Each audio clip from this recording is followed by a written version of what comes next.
In this lecture, we will discuss file systems, that is one of a major topic taught in system programming.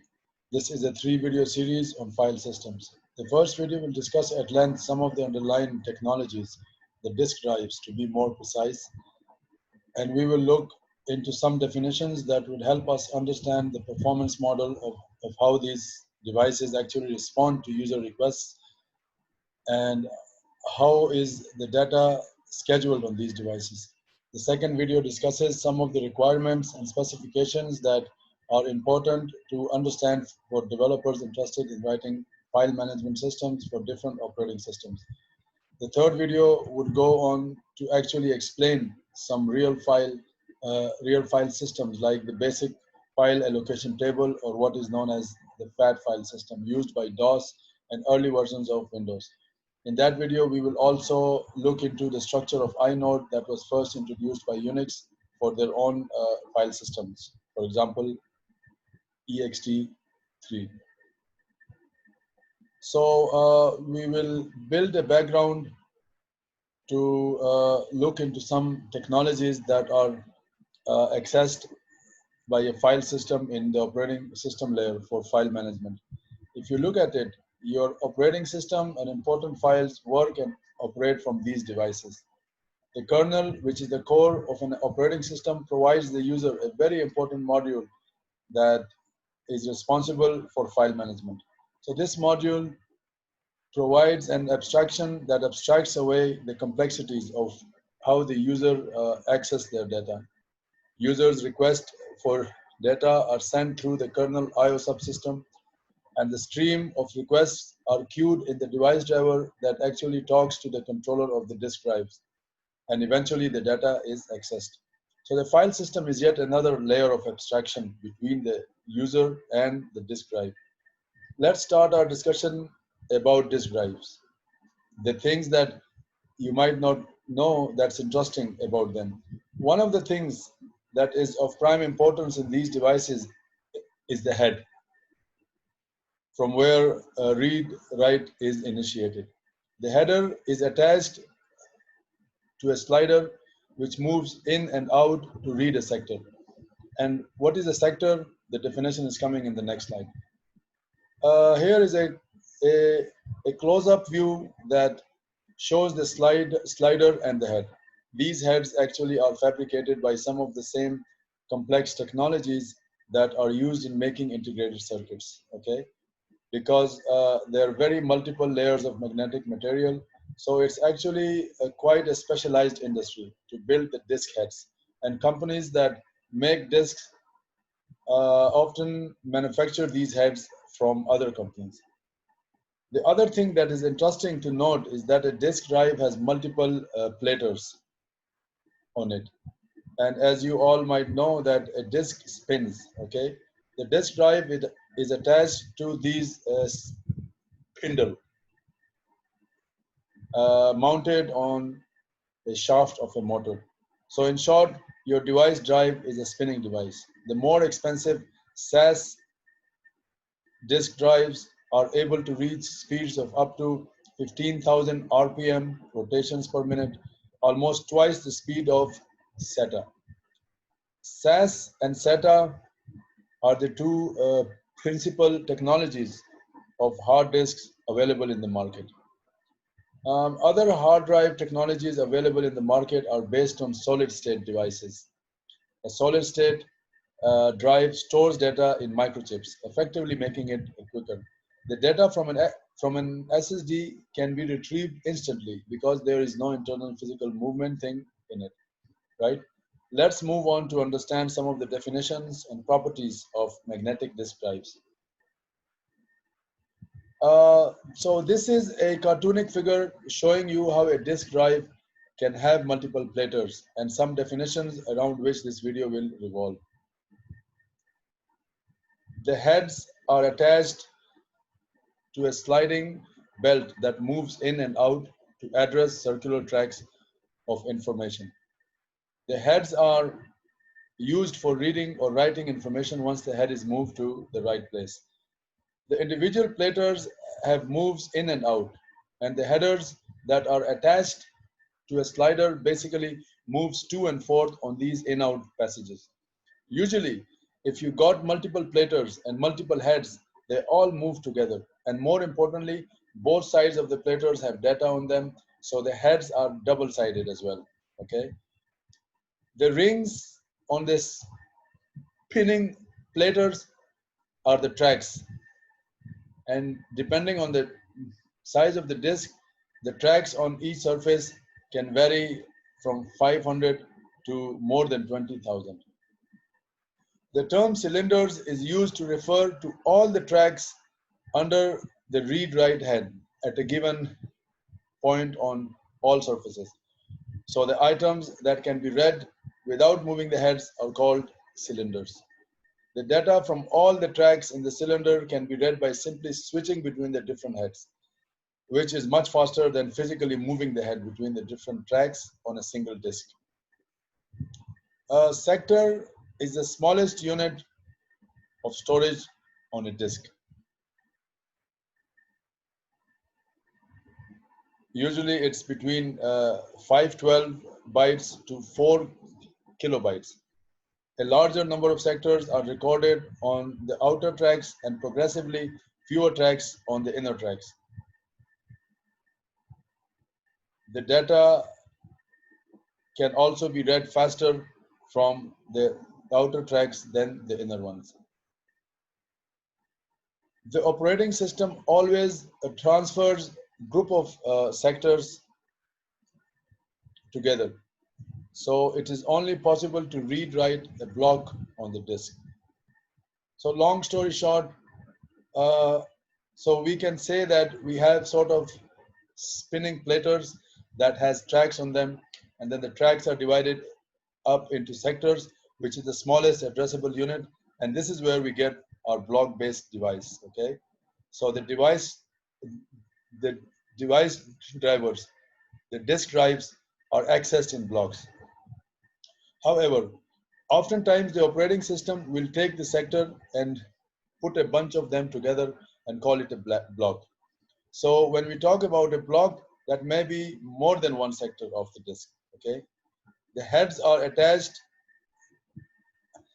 to a slider, and that moves in and out to address the circular tracks, and the data can only be read or written when the head is located. Now let us say that we are interested in performance of disk drives. So what are the metrics that comes in mind? When we talk about performance of a disk drive, some of the things that comes to mind are response time and throughput, right? What is the response time? Well, from the point when I make a request to the disk drive until I get my data back is the response time, and that would involve moving the head, waiting for read-write operations.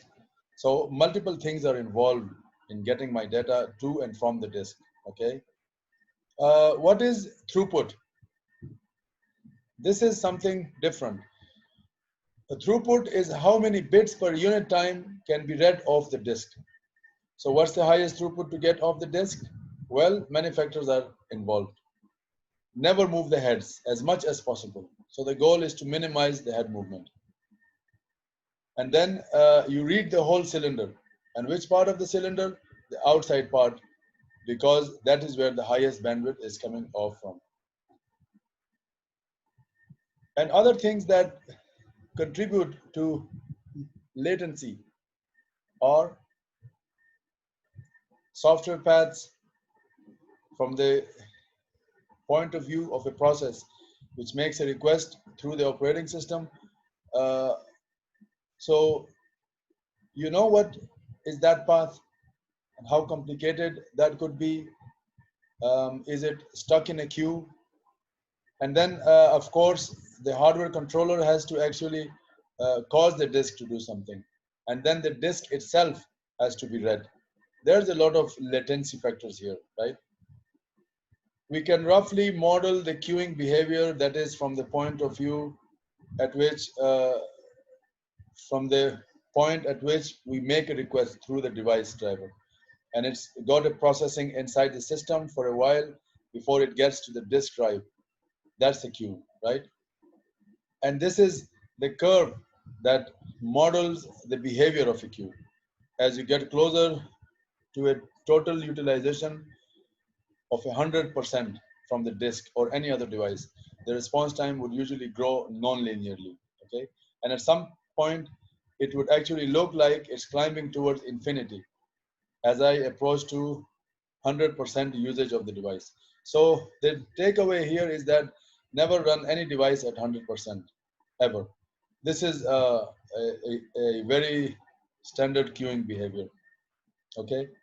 So our performance model for our disk drive basically is based on reading and writing data from the disk, which is a three-stage process. First step is to position the head over the proper track to bring the head into the right cylinder. This is the seek operation. And the time to complete this operation is called the seek time. Once the head has reached the correct track, we must wait for the desired sector to rotate under the read-write head. This is referred to as the rotational latency.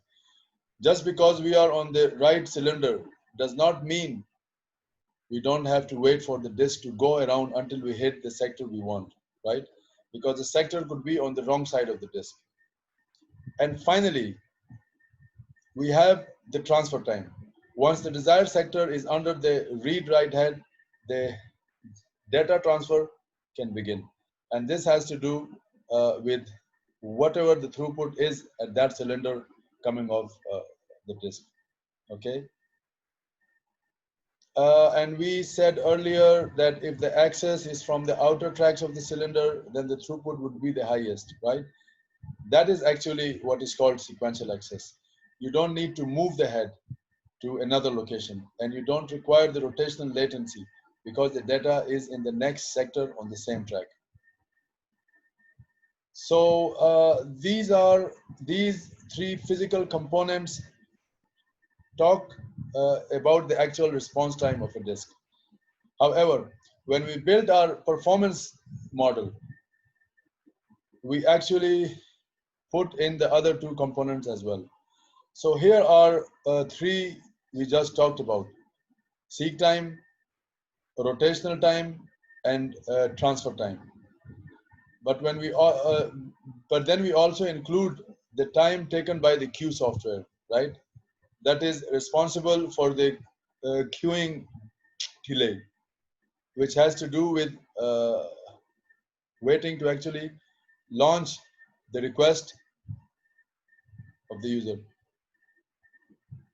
And also the controller time, which is that physical controller that we talked about in the device drivers video series, okay? So these are the 5 terms between the request and result that makes a reasonable model for how the disk is going to perform, okay? So here are some specifications of a magnetic disk. And what is interesting for us is the seek time and rotational latency. The seek time, as reported by the industry, is in the range of 4 milliseconds to 12 milliseconds. Contrast that to the SSD drives, which has several order of magnitude better response time because it does not have the seek time or rotational time. As far as the rotational latency is concerned, most of the disks rotate at 7200 RPM, or approximately 8 milliseconds per revolution, and 4 milliseconds for the SAS disk drives that rotate at 15,000 RPM. Since on average the information you desired is halfway around the disk, or in other words, most of the time, on average, you obtain the information halfway. So the average rotational latency will be 4 milliseconds for a 7200 RPM hard disk and 2 milliseconds for a 15,000 RPM hard disk.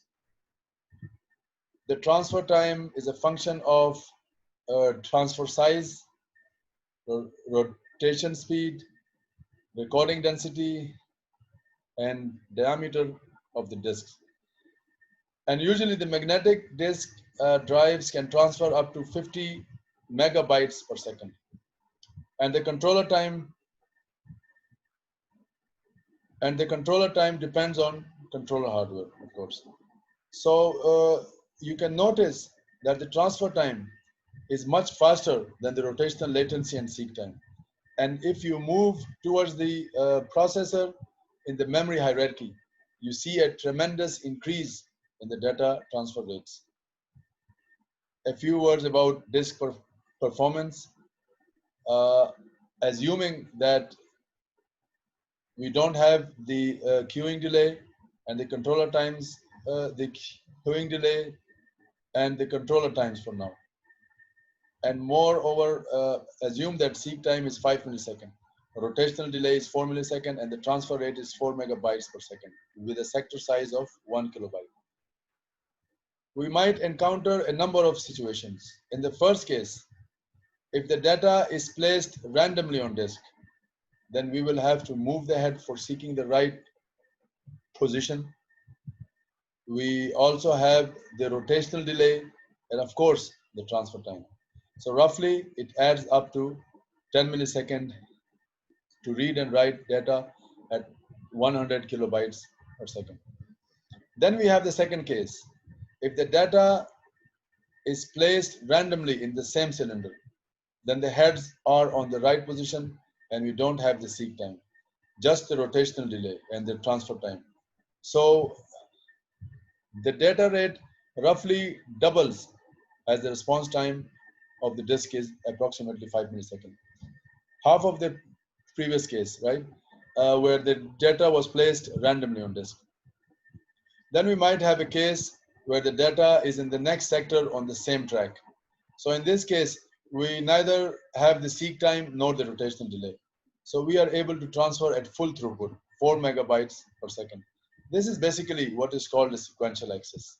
Okay. Uh, by the way, what's the downside of having big blocks, 1 megabyte sector size? Well, in that case, with small files, you're just wasting the space.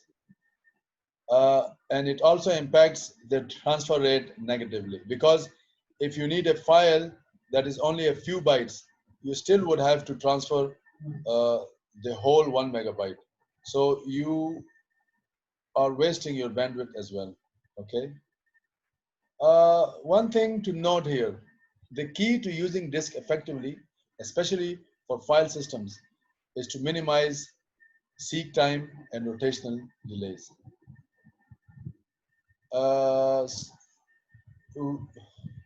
We will skip on the queuing part. Just a brief one slide introduction and key idea.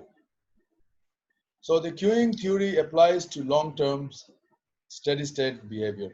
The rate of arrival is equal to that of departure. The theory goes after John Little, who was actually the first to prove the idea of queue, which states that you should see the same number of tasks in queue when entering as when leaving.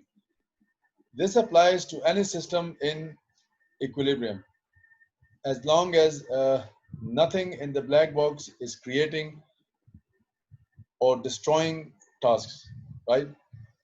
We will not model the complexity of a queuing system, but we have already discussed a regular queuing behavior in the figure plot of bandwidth versus the response time.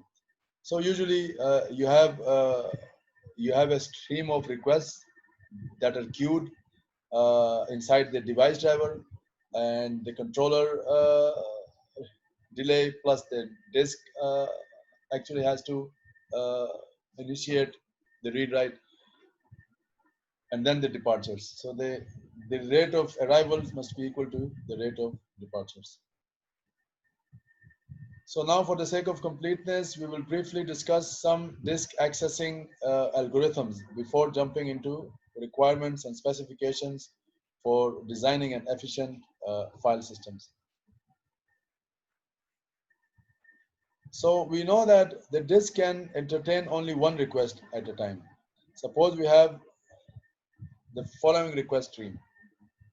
Uh, we have track 2, sector 3, track 2, sector 1, track 3, sector 10, etc. and so on.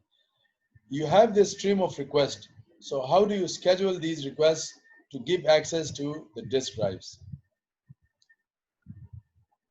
Well, the important thing to understand is that we would like to avoid head movement as much as possible because seek time is what contributes most to the response time of the disk.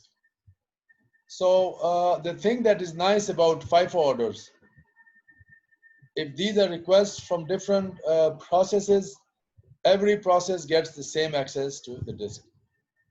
The problem with this method is you are not really using the disk well because you may be forcing a lot of head seeks, a lot of movement when that is not required. So that does not benefit anyone, right? So fairness is not a good thing here because the aim is to maximize the throughput than to be fair, right? A different option would be what is called the shortest seek time first. You look where the head is and pick the request that is closest on disk to the head, right? So you might go to 1, then 2, then 3, then 4. The, the drawback of this method is that although it is good at reducing seeks, but may lead to starvation. So the SSTF seems to optimize the head movement. It's not guaranteed to be good over all cases because some processes would be starved, right? That leads to the scan algorithm or otherwise the elevator algorithm. The idea is that you take the closest request in the direction of travel on the track. So imagine an elevator, it's going up. It will stop for everybody who wants to go up, but it won't stop for people going down until it goes to top and then it goes down. So that's why it is called elevator algorithm. So this algorithm basically scans in one direction in and one direction out to catch all the requests out there, to basically do a combination of minimizing the head movement as much as possible, but also try to be fair at the same time. So eventually everybody gets in there. So there is no starvation, but it retains a flavor of the SSTF method. Then there is a variant called C-scan, circular scan. You are trying to avoid bias at the top and the bottom, uh, where you give a little bias to the edges that get preferential treatment because you spend more time in the end and the beginning. So scan services the requests in one direction, zooms the head in one direction. The C-scan is fairer than scan. And that was a short description of the disk scheduling algorithms. In the next video, we move on to discussing the requirements of a file system.